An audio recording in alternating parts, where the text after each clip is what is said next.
사무엘상 초반에는 사무엘이 나오고 그 사무엘서가 사무엘이 나오고 난 다음에 이제 사울이 등장하고 그리고 나서 이제 다윗이 본격적으로 등장을 합니다. 근데 이 사울을 앞에 등장시키면서 우린 사울이 가지고 있는 신앙의 맹점들, 또 사울과 같은 신앙의 모습을 반면교사로 살펴볼 수 있는 기회가 될 거라고 봅니다. 오늘 그 사울의 맹세라는데 그 맹세하는 배경들을 좀 우리가 좀 살펴보고 싶은데요. 그 한자 사자성어에 보면은 그 교치호탈이라는 말이 있습니다. 이 의미는 뭐냐면 교묘한 수단이나 방법으로 다른 사람의 것들을 가서 정당하지 못한 방법으로 그걸 빼앗는 것을 얘기하는 게 이 교치호탈이라는 사자성어입니다. 이 사자성어의 배경은 그 옛날 송나라 때 한 부자가 있었는데 아들의 이름은 미불이고 아버지의 이름은 미우인이었습니다. 이들은 당대에 그 그림을 잘 그리는 화가로서 명성이 자제했던 사람들인데 그런 좋은 면인 반면에 반대로 어떤 것이 있었냐면 진기한 그림을 보면은 자기 것들로 만들어버리는 그런 또 나쁜 습관이 있었습니다. 이분들은 뭘 잘했냐면 남의 그림이 유명해지면 그 그림을 카피를 하는 거예요.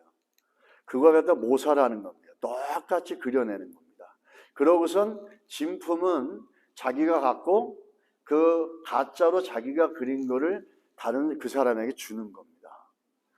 한 번은 그 당나라의 망월도로 유명한 장원이라는 분의 그림이 유명해졌습니다.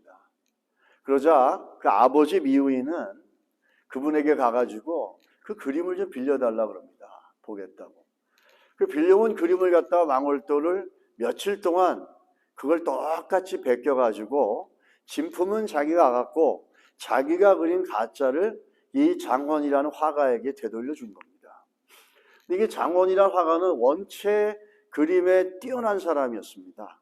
그래서 이게 자기 게 아니라는 걸 금방 알고 그 미우인에게 찾아와서 자기가 받은 그림은 내 것이 아니고 진짜 그림을 달라 이렇게 얘기합니다. 그러자 미우인이라는 사람이 무슨 소리냐? 그거 진짜다. 그러니까 그러면 촛불을 가져와 봐라. 촛불을 딱 가져와 가지고 달 그림을 그린 그림을 촛불에 비춰보니까 이분은 아주 뛰어난 사람이어서 그 달 속에 항아와 옥토가 촛불을 비치면 드러나게 돼 있다는 겁니다. 근데 그것까지는 미운이라는 사람이 카피를 못한 거예요. 그러자 어쩔 수 없이 미운이라는 사람은 그 사람의 그 실력과 능력에 감탄할 뿐만 아니라 창피를 당하고 진품으로 숨겨놨던 것을 되돌려 주었다 이런 얘기가 있습니다. 이게 바로 이 교치호탈이라는 사자성어의 배경입니다. 왜 이 얘기를 하냐면 오늘의 사건이 바로 이 교치호탈과 같습니다. 사울이 등장하는데 사울이 맹세하는 이 사건이 교치호탈과 같은 사건이라는 겁니다. 남이 이뤄낸 것들을 자기가 이뤄낸 것처럼 남이 이루어낸 업적을 자기의 업적으로 자기의 공로로 돌리려고 하는 이 사울의 모습을 볼 수 있다는 거죠. 그러면 사울은 왜 그런 모습으로 그런 맹세를 하고 그 맹세라는 걸 통해서 이 교치호탈과 같은 이런 어리석은 짓을 하게 됐는지 우리는 오늘 본문을 통해서 좀 살펴보겠습니다. 먼저 그 사울의 신앙이라는 게 어떤 신앙인지 한번 살펴보면은 제일 잘 나타내주는 게 사무엘상 14장입니다. 사무엘상 14장 18절로 19절인데 우리 같이 한번 좀 읽어보겠습니다. 아까 읽었던 것 중에 하나죠. 읽겠습니다. 사울이 아히야에게 이르되 하나님의 계리를 이리로 가져오라 하니 이스라엘 자손과 함께 있음이니라. 사울이 제사장들에게 말할 때에 블레셋 사람들의 진영에 소동이 점점 더한지라. 사울이 제사장에게 이르되 내 손을 거두라 하고. 아멘. 이 어떤 상황이냐면 요나단이 목숨을 걸고 하나님을 신뢰하며 자기 부하 한 명만 데리고 칼 한 자루 데리고 수십만 명 군대를 향해서 블레셋 군대로 가서 믿음으로 쳐들어갈 때 사울은 뭘 했습니까? 사울은 가만히 보고만 있었어요. 그러다가 이 사울이 파수꾼을 보내가지고 블레셋 군대 상황을 지금 보게 됩니다. 블레셋 군대 상황을 보니까 블레셋 군대들이 갑자기 그냥 군 형태가 무너지면서 이리저리 오합지졸부터 흩어다니고 그 안에 자중질환이 일어나고 막 이러는 모습을 사울이 알게 됩니다. 그러면서 사울이 그걸 보면서 이제 자기도 그 전세가 승리하는 방향으로 흘러가고 자기들이 유리한 쪽으로 흘러가고 자기들이 승리할 수 있다는 가능성을 보게 됩니다. 그러게 되면 전략을 짜가지고 어떻게 공격을 할지를 생각해야 되는데 그걸 보고 사울이 했던 게 뭔인 줄 아십니까? 이 본문의 말씀이에요. 법궤를 가져와라 이렇게 얘기하는 겁니다. 하나님의 법궤를 가져와라. 전략을 짜고 전형을 다시 한번 재정립하고 공격할 수 있는 태세를 갖는 것이 아니라 갑자기 한 말이 뭐냐면 법궤를 가져와라 이러는 겁니다. 우리 이거는 언제 있었던 겁니까? 사무엘상 4장 3절에 보면 처음에 블레셋 군대와 싸울 때 그 이스라엘의 영적 리더라고 하는 엘더들이 어떻게 합니까? 장로들이 백성이 진영으로 돌아오면 이스라엘 장로들이 이르되 여호와께서 어찌하여 우리에게 오늘 블레셋 사람 앞에 패하게 하셨는고 여호와의 언약궤를 실로에서 우리에게로 가져다가 우리 중에 있게 하여 그것을 우리 원수들의 손에서 구원하게 하자 하니 이걸로 인해 가지고 어떤 결과가 있었습니까? 이스라엘 백성은 대패를 당합니다. 그리고 더 웃기는 건 뭐냐면 선민 백성이고 선택된 여호와의 백성인데 가장 중요한 상징물인 하나님의 법궤를 빼앗겨 버립니다. 그랬던 관록이 있었는데 이 사울은 이런 똑같은 행동을 지금 반복하고 있다는 거예요. 하나님의 법궤를 하나님으로 신뢰하면서 법궤는 하나님이 원하실 때만 움직이는 겁니다. 할렐루야. 절대로 사람이 함부로 옮길 수 있는 게 아니에요. 그런데 자기네 전쟁에 이기려고 법궤를 가져오라는 겁니다. 마치 하나님의 말씀을 하나님의 법궤를 무당의 부적처럼 쓰고 있는 거예요. 자기들의 소원을 이루고 자기들이 원하는 걸 이루려면은 그 부적을 붙이고 다니는 것처럼 하나님의 법궤를 그렇게 여기고 있는 거예요. 그래서 대패를 당하고 그걸 통해서 엄청나게 이들은 수치를 겪었습니다. 그런데 사울은 그 사건을 통해서 교훈을 배우지 못하고 똑같이 반복하고 있다는 겁니다. 우리 사무엘상에 보게 되면은 사울이 하나님 앞에 버려지는 이유가 대충 3개가 나옵니다. 그 중에 첫 번째 거는 여러분들이 잘 아는 사무엘상 13장 11절에서 12절 우리가 얼마 전에 살펴봤던 거죠. 이런 내용입니다.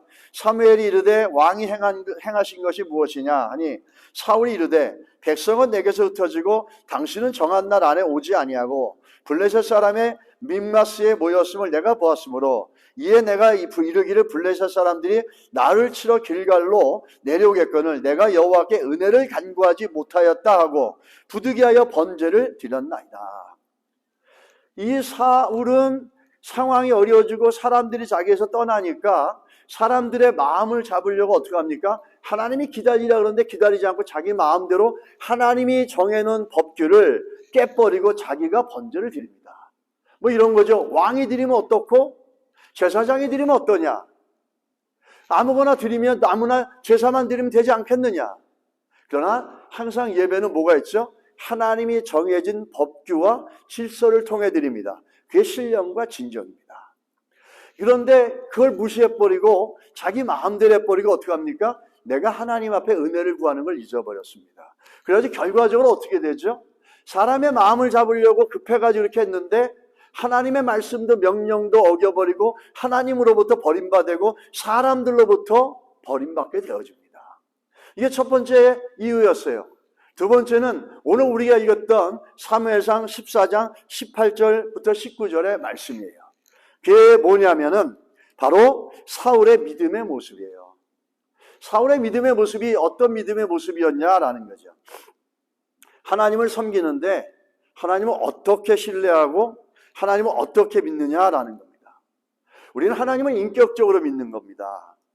인격적으로 하나님을 믿어가면서 우리는 하나님의 마음을 깨닫고 하나님의 인격과 하나님의 성품을 부족하지만 닮아가려고 하는 게 올바른 신앙의 모습입니다. 그래서 시간이 지나면서 예수를 믿고 예수의 영이 우리 안에 들어와 있으면 하나님의 인격과 하나님의 성품을 배워가는 변화가 일어나는데 이게 뭐죠? 성화라 이렇게 얘기합니다. 그게 신앙의 궁극적인 목적이고 우리에게 신앙을 주신 목적입니다. 하나님이 주인 되심을 인정하고 하나님의 주권과 하나님의 결정을 따라가는 게 신앙의 목적이었어요. 근데 사울은 신앙이 뭔지를 몰랐던 겁니다. 그래서 신앙이 뭔지를 모르고 하나님과 인격적인 교제를 한다는 게 뭔지도 모르고 그렇게 하나님을 알았지만 정말 하나님을 믿는 게 아니었죠. 그게 나온 신앙이 뭐냐면 주술적 신앙인 거예요. 하나님의 법궤를 무당의 부적처럼 여기는 거예요. 이게 무슨 얘기냐면 여러분 이 주보에 궁금하시면 더 주보에 읽어보시면 됩니다. 이 주술적 신앙이라는 거는 내가 믿는 하나님, 내가 믿는 신에 대해서 마음으로 리스펙트하고 아너하고 사랑하고 오베이하는 것이 아니라 그 하나님이 가진 능력만 뺏으려고 하는 거예요. 우리가 사람을 만나더라도 사람과 인격적인 관계를 하려고 그러면은 그 사람이 어떤 사람인지 알고 또 그 사람이 좋아하는 거, 싫어하는 것들을 배려해 주면서 이렇게 인격적으로 교제를 해야 되지 않습니까? 그런데 그게 아니라 이 사람이 돈이 있고 이 사람이 권력이 있고 이 사람이 뭐가 있어서 그것만 뺏으려고 하는 겁니다. 하나님을 대하는데 하나님을 신뢰하는데도 마치 그렇게 사람을 목적으로 여기지 않고 사람을 수단과 도구로 여겨가지고 자기가 원하는 것들을 이루어내려고 하는 도구로 쓰는 겁니다.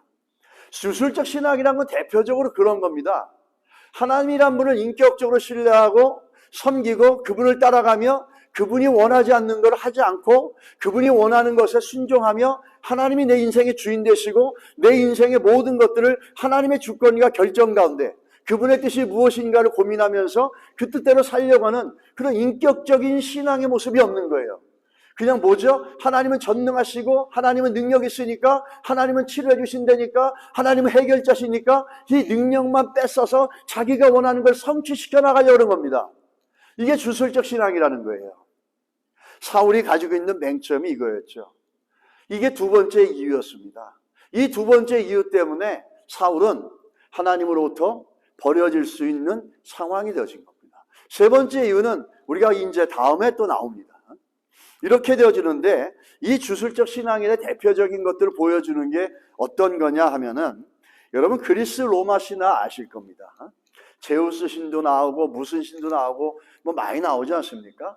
그리스 로마 신화를 보게 되면 재밌는 게 거기 나오는 신들은 사람들보다 더 인격적이거나 사람들보다 더 도덕적이지 않습니다.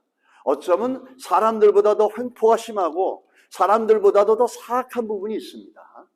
그런데 이들이 신으로 불리는 이유는 딱 하나예요. 사람들과 다른 게 하나가 있어요. 그게 뭐냐면 사람들이 갖지 못하는 슈퍼내추럴, 아주 초월적인 능력입니다. 어떤 신은 술을 아무리 먹어도 취하지 않아요. 어떤 신은 막 힘이 넘쳐납니다. 막.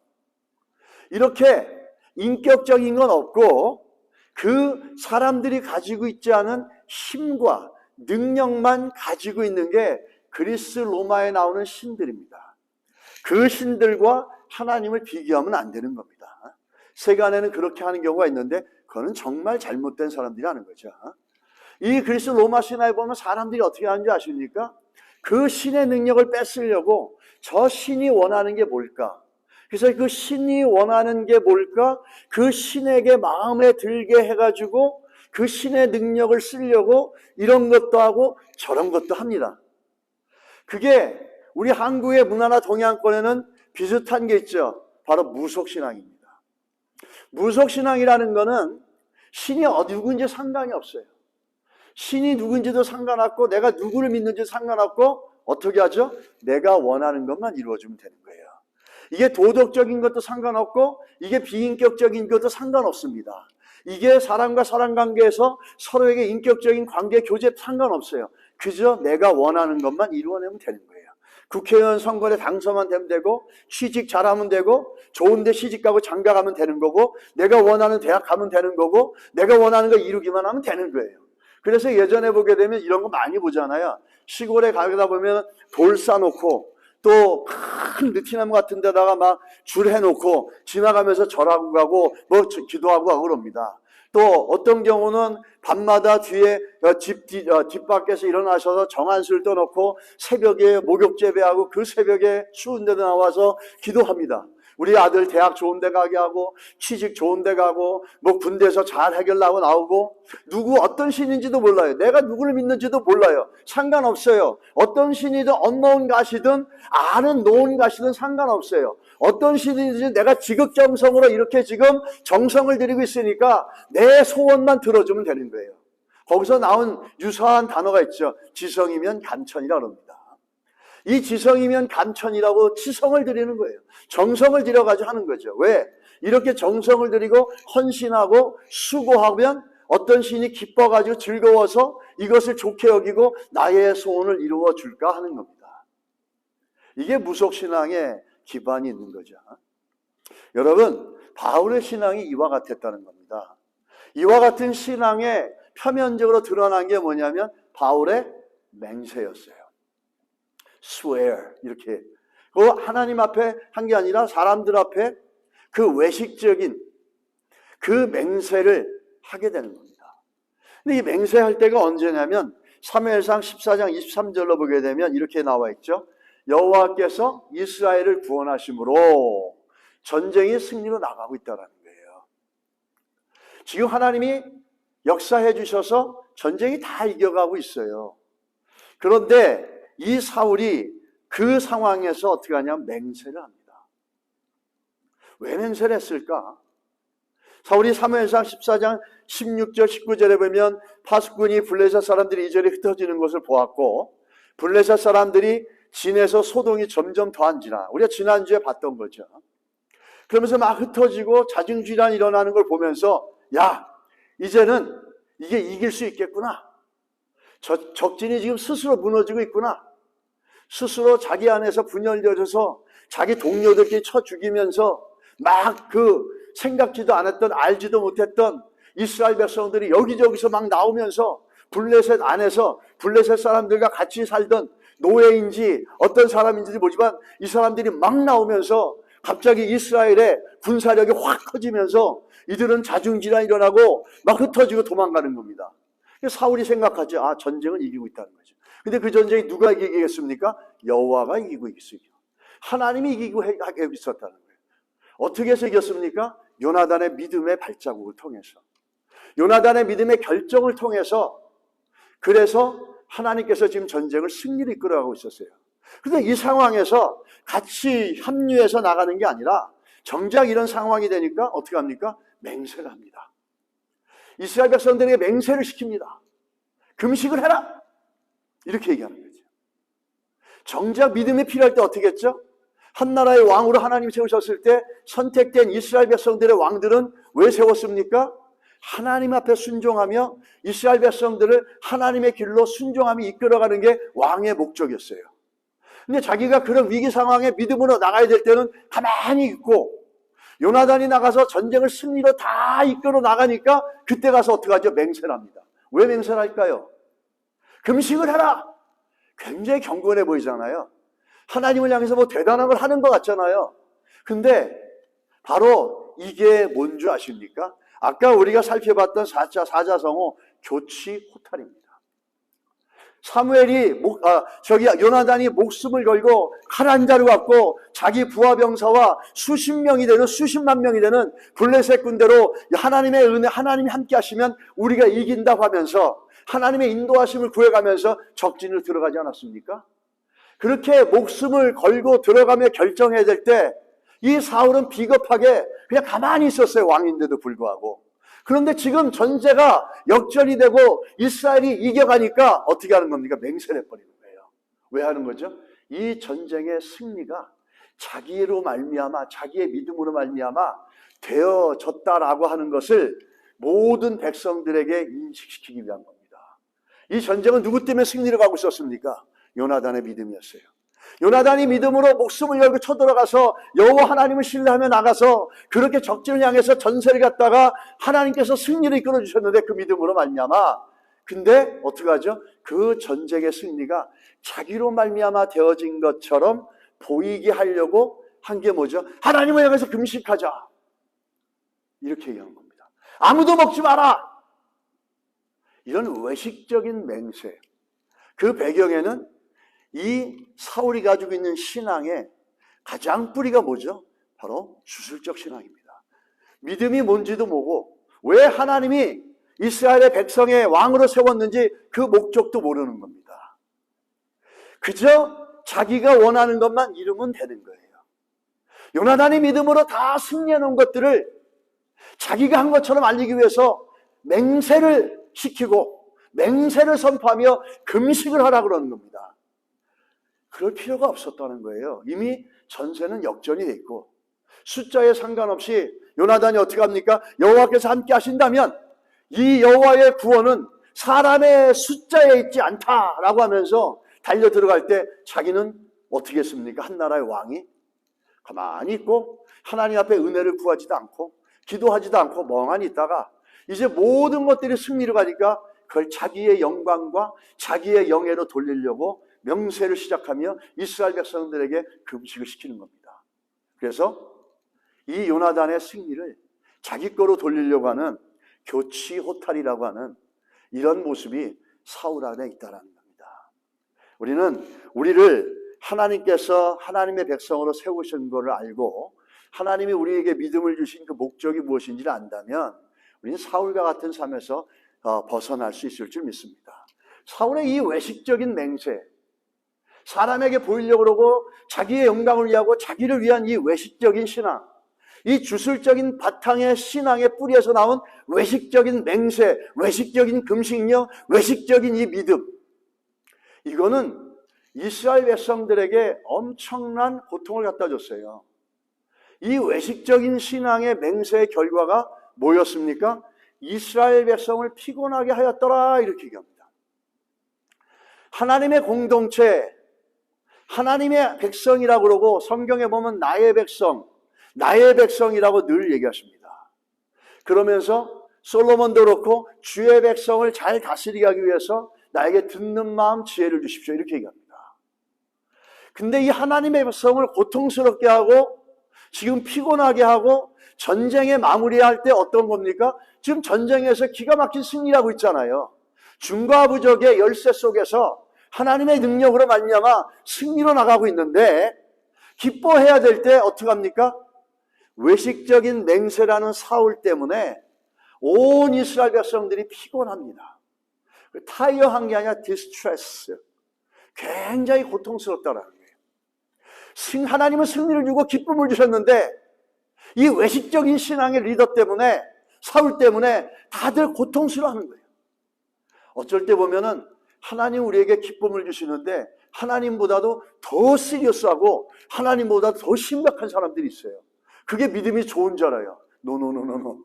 그 믿음이 좋은 게 아니죠. 어쩌면 사울 같을 수도 있다는 거예요. 하나님은 승리를 주셨는데 이스라엘 백성을 다 피곤하게 만들고 절망스럽게 만들고 두렵게 만드는 거예요. 마음껏 꿀을 먹고 마음껏 기뻐하고 즐거워하며 환호성을 올리며 하나님 앞에 영광을 놓을 찬양을 돌려야 되는데 먹지 마! 뭐또 다 금식해. 그러니까 이스라엘 백성들은 전쟁을 치르면서 피곤했는데 지금 더 피곤한 거예요. 더 고통스러운 거예요. 여러분, 하나님보다 더 시리어스하지 마십시오. 그게 믿음 아닙니다. 하나님보다 더 진지하지 마세요. 하나님이 기뻐하라고 그러더랬지 진지해봐라, 시리어스해봐라. 이렇게 성경이 얘기한 적이 있습니까? 아니죠. 아직도 내가 뭘 해야 되겠다 할 수 있다라고 생각하는 사람들은 그렇게 할 수 있다라는 거예요. 사울처럼. 이 사울이 피곤하게 하였다라고 하는 이 내용을 보면 피곤하였다 이 말이 지불이나 노동의 요구를 강압적으로 행사하다. 이게 수동태로 쓰여져서 정확하게 한마디로 하면 어떤 이에게 괴로움을 받다라는 뜻이에요. 근데 요 피곤이라는 단어 히브리어를 또 성경은 사무엘서는 어떻게 쓰냐면 사무엘상 13장 6절에 블레셋 군대가 쳐들어오자 이스라엘 백성들이 두려웠고 공포감에 절망해서 도망가 숨어버리는 것 이렇게 나옵니다. 이럴 때 블레셋 군대가 무서워서 두려워서 산속으로 땅속으로 땅굴속으로 막 다른 나라로 도망가는 이스라엘 백성들의 그 고통, 그 두려움, 그와 똑같다라는 거예요. 지금 바깥에 있는 블레셋을 밀어냈는데 지금 사울이 그 외식적인 신앙이 이스라엘 백성들에게 어떻게 됩니까? 블레셋과 같은 두려움과 공포의 대상이 되어버린 거예요. 적은 떠났는데 자기들 안에 이 잘못된 신앙의 모습을 갖고 있는 사울 때문에 다들 두려움에 떨고 피곤에 지쳐 있는 겁니다.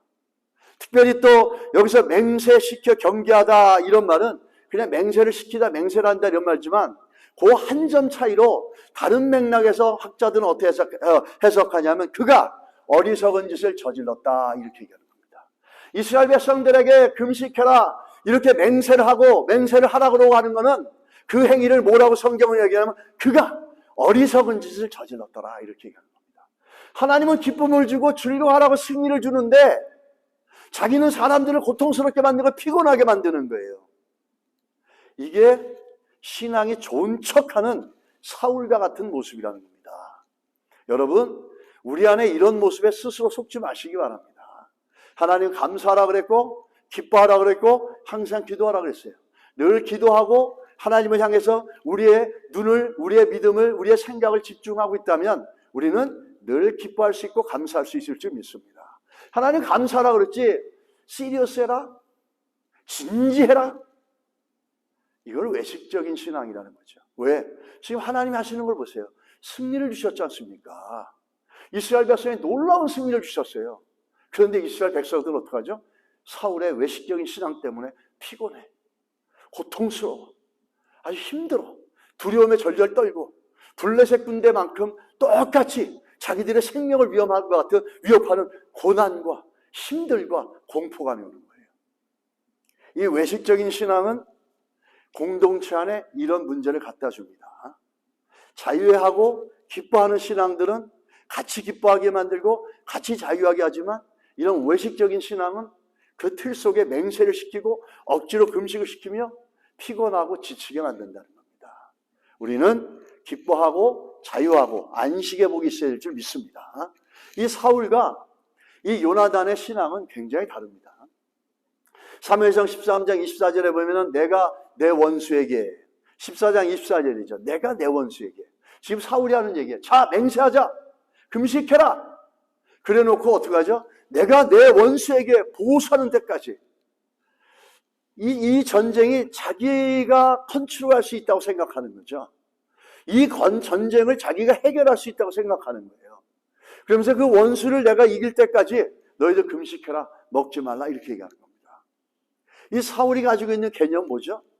우리가 하나님이 주인 되십니다라고 하고 사울을 세웠을 때 하나님의 백성의 왕으로 세우면서 하나님의 뜻에 순종하며 이스라엘 백성들을 하나님께로 이끌어가는 역할을 해야 되는데 아직도 하나님이 주인 되지 않고 자기가 주인인 걸 알 수 있어요. 그래서 내가 하는 건 뭐죠? 이 전쟁이 승리로 끝나고면은 하나님께 영광을 가는 게 아니라 그 영광을 누가 찾겠다는 겁니까? 내가 갖겠다라는 거예요. 내가 하나님의 영광을 받겠다라는 거고 하나님께 돌려갈 영광을 지금 가로채고 있는 거예요. 그게 사울이 신앙을 이해 못하는 것과 신앙이 무엇인지를 전혀 모르는 모습이에요. 우리 신앙이 무엇인지를 알려고 그러고 사울과 같은 신앙이 되어지지 않으려면은 우리 가장 먼저 깊이 생각해 봐야 될 게 나에게 신앙을 주신 하나님의 목적이 있습니다. 그 목적은 뭡니까? 하나님이 주인 되시는 거예요. 믿으십니까? 하나님이 주인 되시는 거예요. 하나님이 주권자 되시고 그분의 결정에 우리는 어떻게 하죠? 순종하고 따라가야 되는 거예요.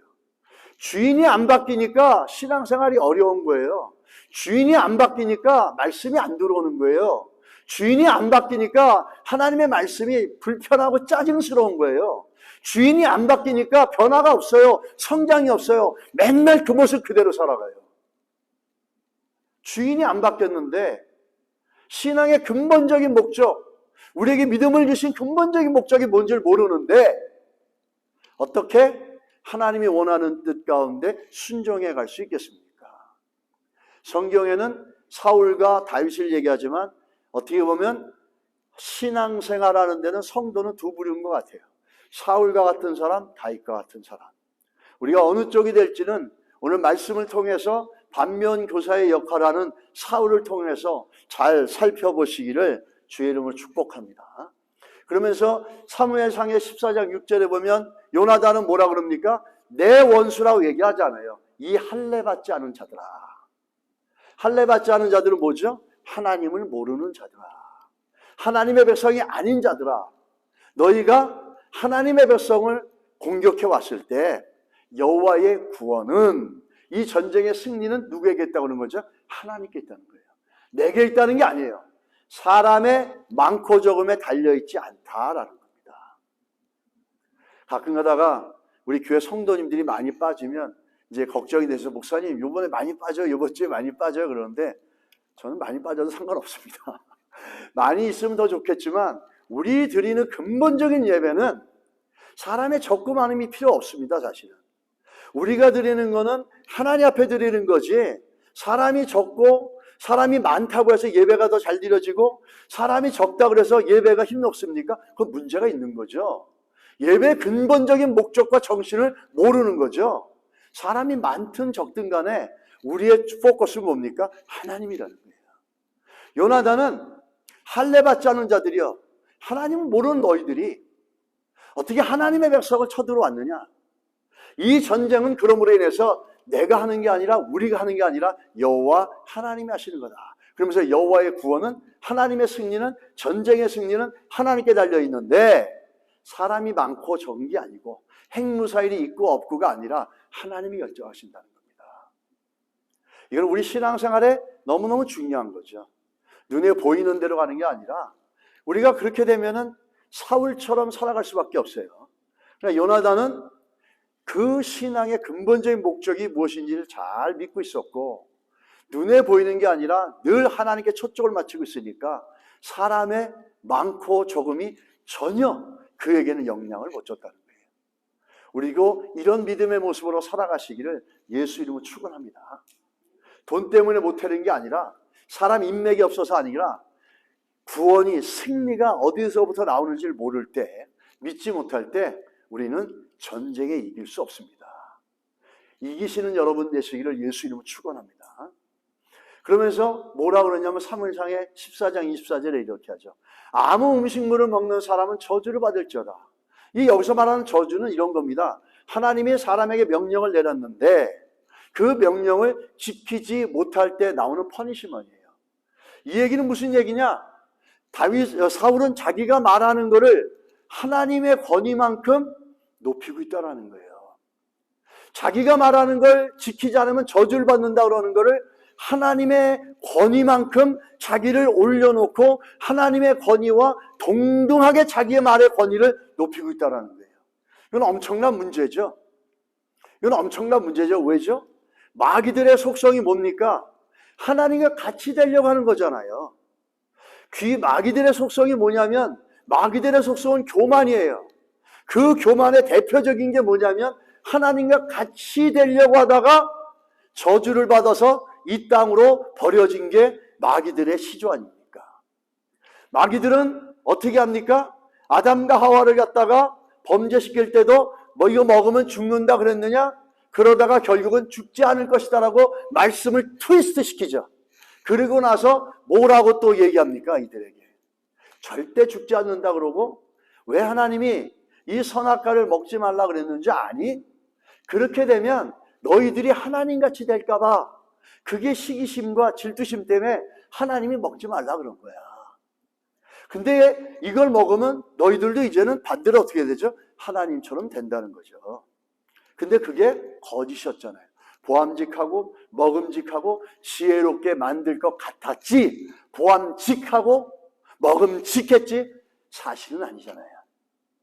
이 거짓에 속아서 그걸 먹어서 하나님과 같이 되려가는 죄의 속성이 우리 안에 들어와서 인간은 교만인지 모르고 살아갈 수밖에 없어요. 왜냐하면 우리 안에 죄성이 있으니까.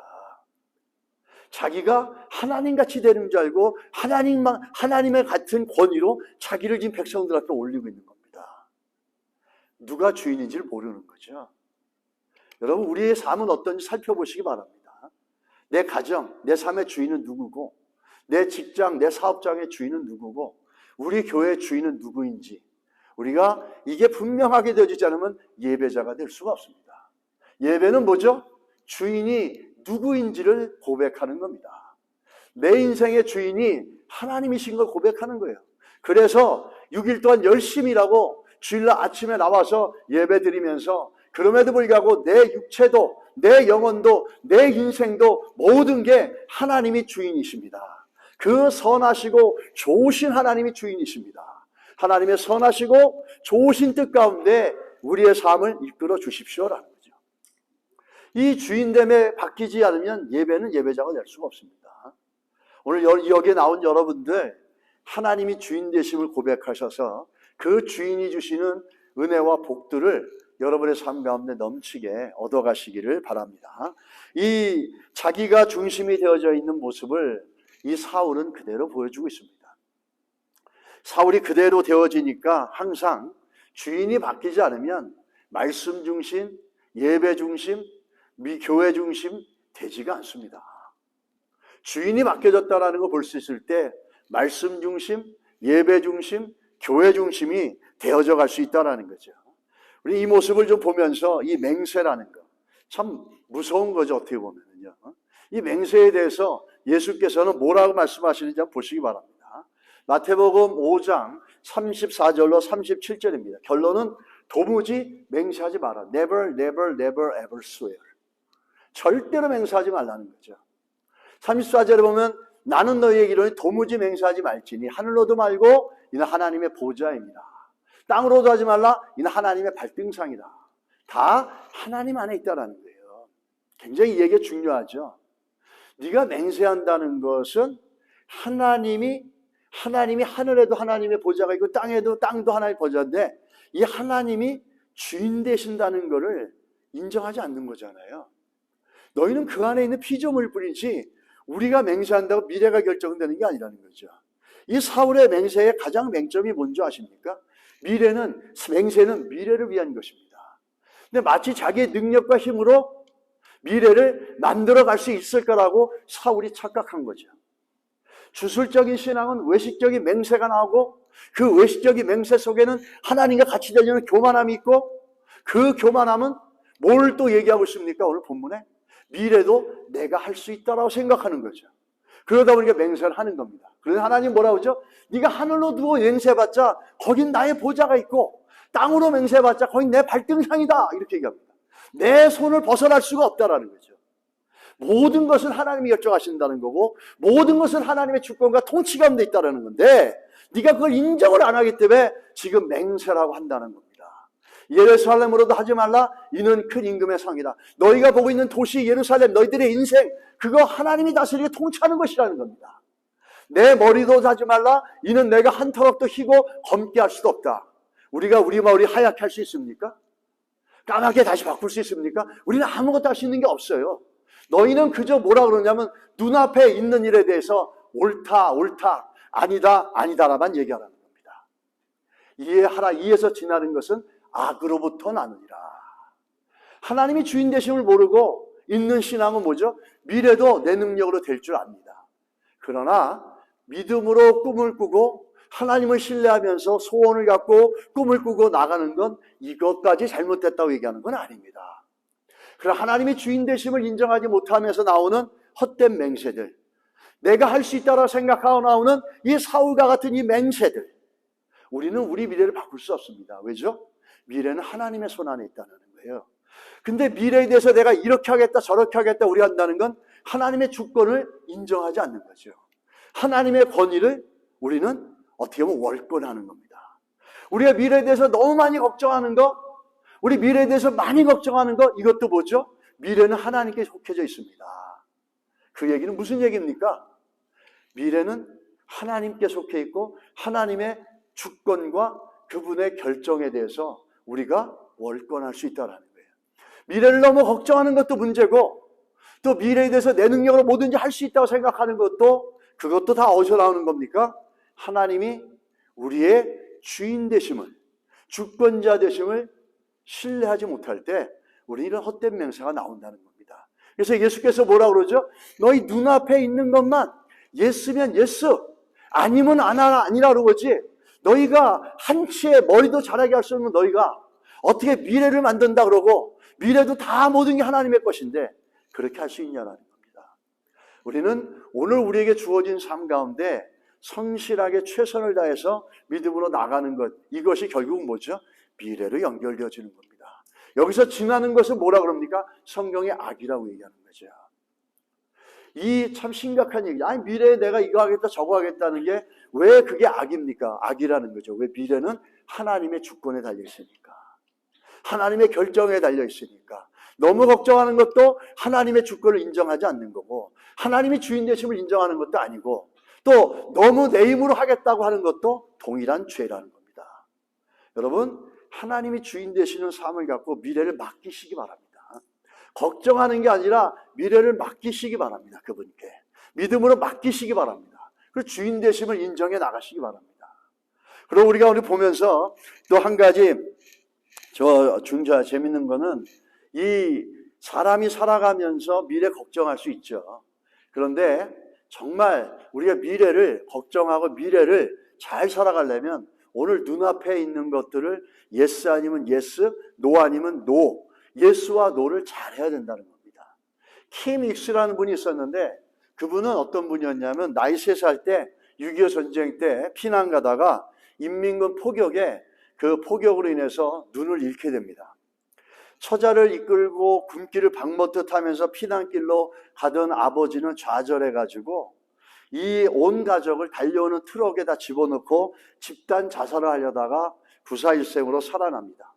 그러자 실패하자 이 킴 윅스라는 분하고 그 다음에 자기 여동생을 강물에 던져버립니다. 그럴 때 여동생은 강물에 흘려나가지만 킴 윅스라는 분은 가까스로 구조가 되어집니다.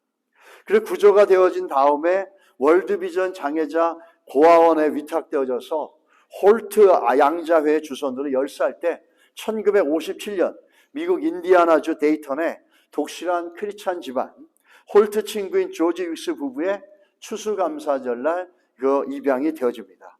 그 외에 윅스라는 분은, 킴 윅스라는 분은, 한국 분은 순탄하게 성장했는데 뛰어난 달란트가 있었는데 노래를 굉장히 잘했어요. 공부도 되게 탁월하게 잘해서 인디아나 대학을 졸업하고 박사과정까지 가고 풀브라이트 장학생으로 오스트리아 비엔나에 유학을 합니다. 그녀는 입양이 된 2년 뒤인 12살 때 인디아나폴리스에서 한 달간 열려지는 빌리 그레함 목사님의 부흥에 참석해서 예수 그리스도를 인격적으로 영접을 합니다. 그리고 나서 그는 복음성가를 부르기 시작하는데 전국적으로 그 복음성가 가수로서 명성을 쌓습니다. 그 다음에 LA 할리우드에 빌리 그레함 목사님 전도 때 이분이 초청을 받습니다. 25년 기념일로. 그래서 그 찬양을 드렸는데 빌리 그레함 목사님이 극찬을 합니다. 헐리우드 볼에서 들어본 노래 중에 가장 아름다웠다고 극찬을 합니다. 그 이후로 이 킴 윅스 씨는 조지 베일러 씨와 함께 빌리 그레함 집회마다 다니면서 특송을 하시는 걸로 아주 유명합니다. 그렇게 세계 방방곡곡을 다녔다라는 거예요. 이 킴 윅스의 그분이 했던 간증이 굉장히 유명합니다. 그분은 시력 장애인입니다. 맹인입니다. 그 사람들이 그분에게 물어봅니다. 그분이 이렇게 대답했죠. 장님인 나를 안내하는 사람은 100야드 앞에 뭐가 있다라고 얘기하지 않고 바로 내 발 앞에 무엇이 있는지를 말해줍니다. 그의 말대로 한 걸음씩 한 걸음씩 옮기면 결국에 목적지에 안전하게 도달하게 됩니다라는 겁니다. 그러면서 하는 말이 하나님도 마찬가지입니다. 하루하루 그분의 말씀에 순종하며 가면 마침내 그분이 약속하신 그곳에 우리가 도달할 수 있습니다 라고 하는 겁니다. 여러분, 우리가 미래를 갖다가 지나치게 염려하는 것, 미래를 우리가 만들어내겠다고 하는 사울과 같은 신앙들은 하나님이 주인 되심을 인정하지 않습니다. 그럼 오늘 킴 윅스 같은 분 바로 발 앞에 한치 앞에 뭐가 있는지 얘기해 주면 그 얘기를 듣고 한 걸음 한 걸음 따라간다 할 때 우리 그러면서 목적지에 도착하는 것처럼 우리 신앙인의 삶도 마찬가지입니다. 하루하루 하나님이 주어진 말씀 가운데 하나님을 신뢰하면서 믿음의 순종의 삶을 하루하루 살아가다 보면 어느 날 하나님 우리에게 예배해 놓으신 아름답고 복된 약속의 땅에 들어가게 될 줄 믿습니다. 이게 우리의 삶이라는 거죠. 하나님을 주인 되심을 믿고 이 사울과 같은 믿음에서 벗어나고 날마다 주인됨을 인정해 순종해 나가는 삶을 살려면 오늘 우리에게 가장 중요한 것은 오늘 주어진 하루의 삶 가운데 예스할 건 예스하고 노할 건 노하면서 하나하나 순종해 나가는 믿음의 삶들이 있어야 될 줄 믿습니다. 그것이 우리의 삶을 윤택하게 하는 것이고 그것이 우리의 삶 가운데서 하나님이 일하실 놀라운 표적이 될 줄 믿습니다. 그것이 내가 믿음이 있다라고 하는 놀라운 믿음의 흔적인 줄 믿습니다. 그러면서 꿈을 꾸고 믿음으로 하나님을 신뢰하며 꿈을 꾸면서 하나님이 이렇게 해주셨으면 좋겠고 이런 일을 주시면 좋겠다라고 하는 믿음의 기대와 바람은 그건 문제가 되지 않겠죠. 그러나 미래를 내 힘으로 해보겠다고 하기 때문에 걱정하는 거고 내 힘으로 하겠다고 하기 때문에 사울과 같은 외식적인 맹세도 나오는 것입니다. 오늘 주어진 하루하루에 승리하시는 여러분이 되시기를 예수 이름으로 축원합니다. 그럼 마지막으로 우리가 사울의 문제가 뭘까? 사울이 깨닫지 못하는 겁니다. 사울이 깨닫지 못하는 것. 오늘 사무엘상 12장 14절에 보면 이런 말씀이 나옵니다. 너희가 만일 여호와를 경외하며 그를 섬기며 그의 목소리를 듣고 여호와의 명령을 거역하지 아니하며 또 너희와 너희를 다스릴 왕이 너희의 하나님 여호와를 따르면 좋겠지만은 그렇지 않으면 어떡하죠? 저주를 받을지어다. 이게 무슨 내용입니까? 사무엘상 12장은 사무엘이 마지막 사사일을 내려놓으면서 마지막 그 farewell 스피치를 했던 거예요. 그러면서 그 farewell 스피치를 할 때 사울도 있었습니다. 하나님이 왕으로 세워주실 텐데 중요한 건 뭐냐면 왕도 너희도 하나님을 순종하며 따라가야 된다라는 겁니다. 그렇게 얘기를 했는데도 불구하고 사울은 어떻게 하죠? 그렇게 사무엘이 가르쳤음에도 불구하고 그래서 사무엘이 강조했음에도 불구하고 사울의 가장 큰 문제는 뭐죠? 깨닫지 못하는 거예요. 그 시편에 가서 보시면 49편 20절에 이렇게 얘기하죠. 존귀하나 깨닫지 못하는 사람은 멸망하는 짐승 같도다 이렇게 얘기합니다. 하나님의 말씀을 가르치고 하나님 말씀을 전하는데 사울은 깨닫지 못합니다. 왜 그럴까요? 그 안에 교만함이 있고 그 안에 외식적인 신앙이 있고 그 안에 자기가 모든 걸 해보려고 하고 하나님의 주인 되심을 인정하지 못하고 이런 신앙으로 가득 차 있으니까 하나님 말씀이 아무리 들려주고 가르쳐줘도 깨닫지 못하는 겁니다. 그래서 시편 기자는 얘기하죠. 존귀하나 깨닫지 못하는 사람은 멸망하는 짐승 같다.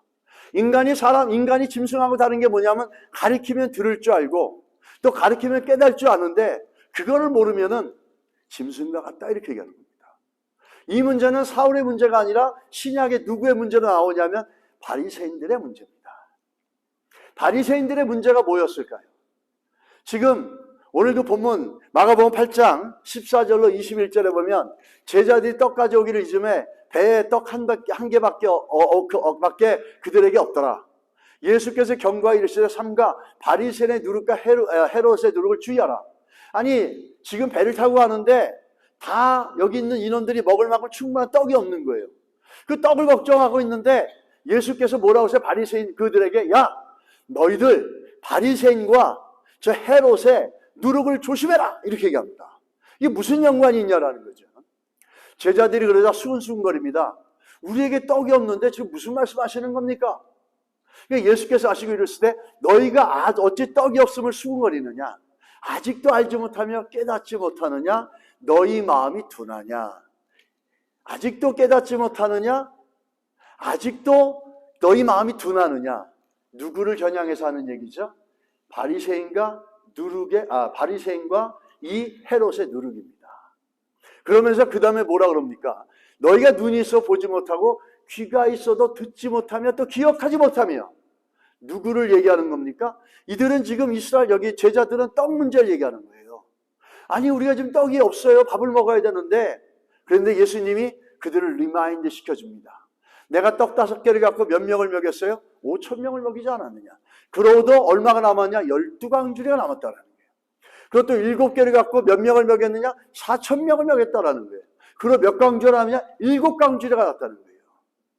그런데 너희들 왜 깨닫지 못하고 아직도 깨닫지 못하고 봐도 들어도 알지 못하느냐? 이게 뭐죠? 이게 바리새인과 헤롯의 누룩이라는 거죠.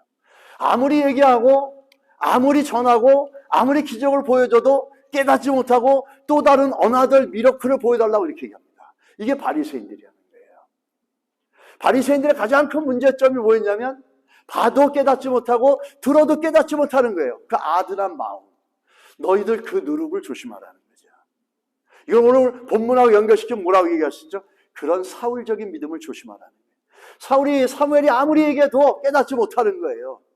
사울이 아무리 사무엘이 가르치고 강조해도 깨닫지 못하고 확 바뀌어가지고 지금 외식하는 맹세를 통해서 이스라엘 백성들만 고통스럽게 어려움 속에 두는 겁니다. 바리새인, 그 다음에 헤롯이 그런 똑같은 사울과 같은 신앙으로 천국 갈 수 있는 신앙이들까지도 가지 못하게 방해하고 막음으로 인해서 너희들은 연자 맷돌을 받고 떨어질 거라 이렇게 얘기하지 않습니까? 이런 외식적인 신앙, 깨닫지 못하는 신앙, 들어도 듣지 못하는 신앙, 아무리 보여주고 아무리 성경이 얘기해도 깨닫지 못하는 신앙, 이게 사울의 문제였다라는 겁니다. 우리는 이런 사울의 문제를 피해가야 될 줄 믿습니다. 우리가 사울과 같이 되지 않으려면 어떻게 해야 되겠습니까? 같이 읽겠습니다. 시작. 그러므로 누구든지 나의 이 말을 듣고 행하는 자는 그 집을 반석 위에 지은 지혜로운 사람 같으니리. 아멘. 사울같이 되지 않으려면 들은 말씀을 행하려고 최소한 노력이라도 해야 될 줄 믿습니다.